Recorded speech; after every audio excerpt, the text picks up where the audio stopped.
Good morning. This is Loki of Literati. Woke up so late. Uh, Still wet, tired, and sleep on my face running down from my eyes. Oh, damn, dude. It's so gray outside. I didn't even feel like getting up. I just missed jujitsu. It starts in 10 minutes. I'm not going to make it. I think I've got to find something else to do instead. Get out of my head. You gotta forgive yourself when you don't meet your own goals and then find another role. I've realized that if I feel a bunch of guilt over the decision to be lazy, then I'm just gonna wilt under it and get hazy. I've gotta say, wait, what else is out there? If I didn't do the first thing, okay, that's not a laissez-faire attitude. It's all right. What have I got to sling? Got to move with the momentum. Keep it running. Run the sun. What do I got? What am I going to do? It's still gray outside. I can still go take a bike ride or do a hike. I can still make today all about doing what I like. Before I go to work, I can still get my animal on, my berserk. I can still get my martial training. I'm still partial to pushing past the lump. Ignore the pain, no straining.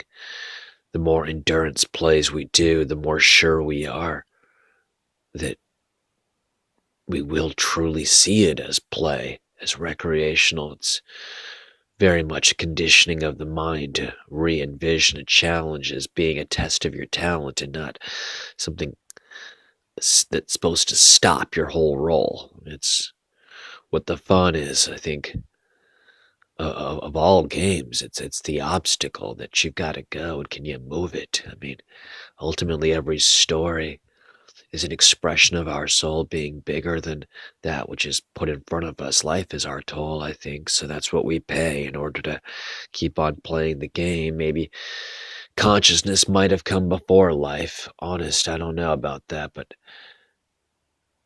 I think about it every night. If life is the game, then consciousness said that I'm going to throw my name in a hat, and that is that. A soul had to come to be just so something could corporeally free itself to get past the reverie. If thought came before action, then that would explain that indiscreet, sought, hot passion, the iron rot, part of what's lasting, our need to leave a legacy through the years, whether through our biology or whether through our philosophies.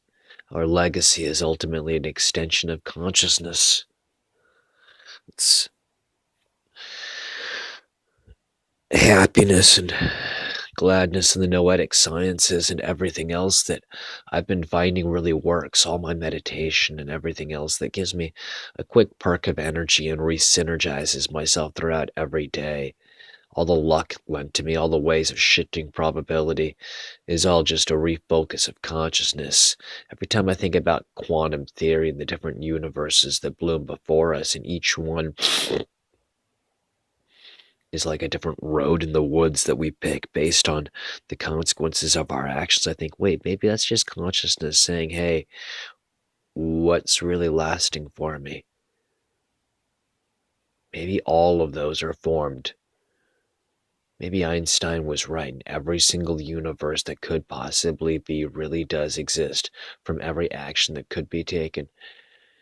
And if that's the case, then consciousness is constantly rolling a dice. Everything that comes before us gets divided at least twice because a mental decision is still an action. That vision still means that something's hatching, something at that stage for everyone, like page 21, the world egg of the tarot. Anything that blares from your soul just comes up and awake. What happens to all those universes, all those paths that we don't take? What's the cost? Robert Frost, tell me what happens to the roads that get closed. Do they just disappear? Like yesterday, get eaten by the Langoliers? Or do they come back around in other people's stories? Are they the reason for inspiration, for edutainment? Are they the reason That some of us derive victory from rewriting histories, taking what was inglorious and saying, I want more than a lesson. I want that testament of a real life that was worth real strife to be worth more. Divide it nice today. Turn it into fables, turn it into advice. Wrench it right off the creator's table like Jack saying, good night, I'm out. I don't know. But I think that every day is for sure a story that we're supposed to write for ourselves. I think I woke up feeling lazy in my body and still am. And if I'm lucky, I might skate or bike down to the beach and cover some land before I go to work. But I think a good story is really what I'm chattering for. So this was Loki of Literati, spit first, transcribe later, chapter 4.